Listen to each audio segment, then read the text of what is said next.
Qu'est-ce que le Seigneur Jésus a lui-même considéré comme la valeur particulière quant à lui-même de sa résurrection? La réponse se trouve dans ces mots que nous lisons dans Luc 12, 49, 50. Je suis venu jeter un feu sur la terre. Et qu'ai-je à désirer si seulement il était déjà allumé? Il y a un baptême dont je dois être baptisé, combien il me tarde qu'il soit accompli.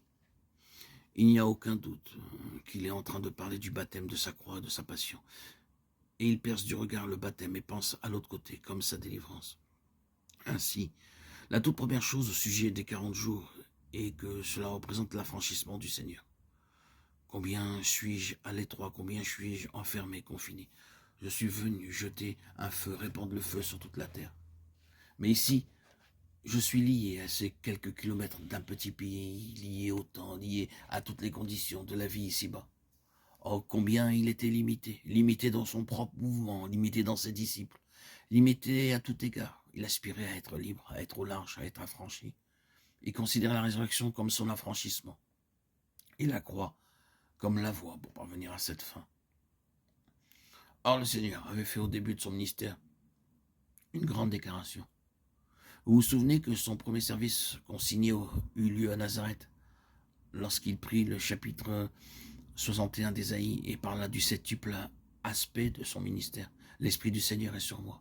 Il m'a envoyé pour proclamer aux captifs la délivrance, pour publier une année de grâce du Seigneur. Luc 4, 16, 19. Or, il y a peu de doute que dans son esprit, il pensait à l'année du jubilé.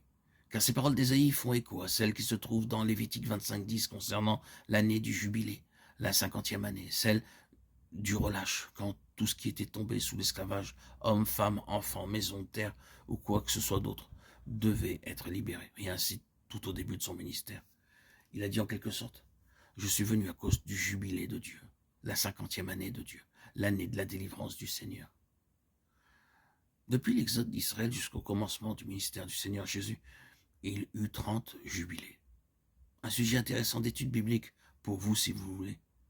Voici le 30e jubilé qui commence. Donc, quand le Seigneur Jésus fit la déclaration dans les termes de l'Écriture, proclamer aux captifs la délivrance, aux aveugles le recouvrement de la vue, renvoyer libres les opprimés, il savait ce qu'il voulait dire. Il annonçait qu'il était venu pour introduire le plus grand de tous les jubilés. La réalisation, l'accomplissement effectif de cela était pour encore un peu plus tard, peut-être 3 ans et demi plus avant, mais cela pris effet durant les 40 jours, et comme en étant la conséquence. Cela prit effet en premier lieu quant à lui-même. Par la résurrection, il entra en possession de sa propre délivrance, de sa complète émancipation, il fut libéré. Voyez-le maintenant, aucune limitation géographique ne peut le retenir. Il est en dehors de tout cela. Aucune limite de temps ne peut le retenir. Aucun de ces anciens traits de limitation et d'étroitesse ne prévalent à présent. Le temps n'importe pas, ni la distance. Il est hors de ces choses. Le jour de sa résurrection, il marcha avec 2 disciples jusqu'à Emmaüs, rompit le pain avec eux et disparut.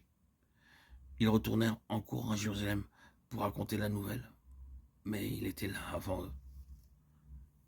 Ce fut ainsi constamment. C'est un exercice instructif de cataloguer toutes les marques de sa délivrance pendant ces 40 jours.